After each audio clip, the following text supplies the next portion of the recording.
জুক। আচ্ছা, আজকের যে ভিডিওটা আপনারা দেখছেন এটার একটা স্পেশাল ব্যাপার আছে।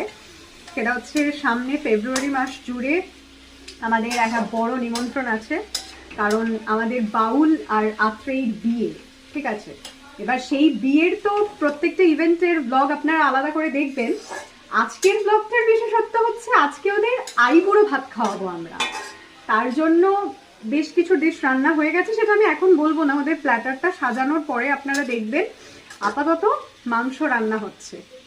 ঠিক আছে, এরপর আমি আপনাদেরকে ওদের যখন ওরা খেতে বসবে আমি ওদের প্ল্যাটারটা সাজিয়ে ওদেরকে দিয়েই বলাবো যে আমি কেমন রান্না করি। আপাতত আপনারা বাউল আর আত্রেয়ীকে দেখে নিন।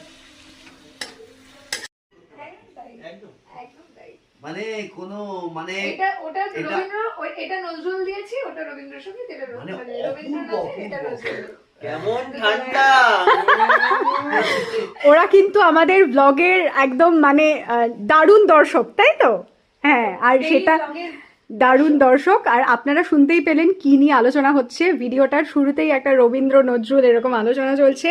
তাহলে কেন আমরা বাউলকে বাউল বলে ডাকি, এখান থেকেও একটা প্রকাশ পায়। আসলে আত্রেয়ী দারুণ গান করে, বাউল দারুণ বাজায়, তার সাথে দারুণ গান করে, মানে ফোক সং বাউল খুবই সুন্দর গায়। লজ্জা পাচ্ছে বাউল, লজ্জা পাচ্ছে, ওদিকে মুখ করে নিয়েছে। কেমন ঠান্ডা।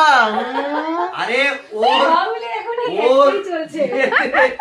ওর কারেতে যা লিখেছে, আচ্ছা, কবি রবীন্দ্রনাথ ঠাকুরের মানে নির্ভয়। আচ্ছা, এত সুন্দর কবিতাটা, তাহলে আত্রেয়ী ও পাঠ করে শোনালো। মানে আচ্ছা, অপূর্ব অপূর্ব, কি সুন্দর। চিন্তা নেই, আমরা আপনাদের কার্ডটাও দেখাবো। পাড়ি দিতে যদি চলে আসে সবাই যদি চলে আসে তখন মুশকিল হয়ে যাবে।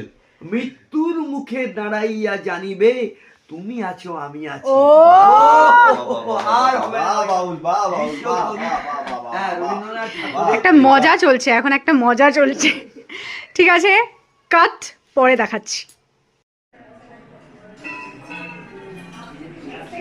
কি করছিস? তারপরে একটু তোমার বউ রান্না করছে, আমি তো চাই না, আমি বললাম যত ভালো কষানো হবে তত ভালো রান্না হবে। কি যত ভালো পেঁয়াজ কষানো হবে তত ভালো রান্না হবে। বাউল এখনই বলছে কড়া একটা গন্ধ বেরোচ্ছে। হ্যাঁ, একদমই তাই। সবাই সবাই তুমি জানো না কিন্তু সবাই মানে আমি মানে সবাই। তুমি খাবে না? না, আমি সকালে খেয়েছি, আর খাবো না। দুধ চা তো স্বাস্থ্যের পক্ষে ক্ষতিকর। ঠিক আছে, থ্যাংক ইউ। দুধ চা স্বাস্থ্যের পক্ষে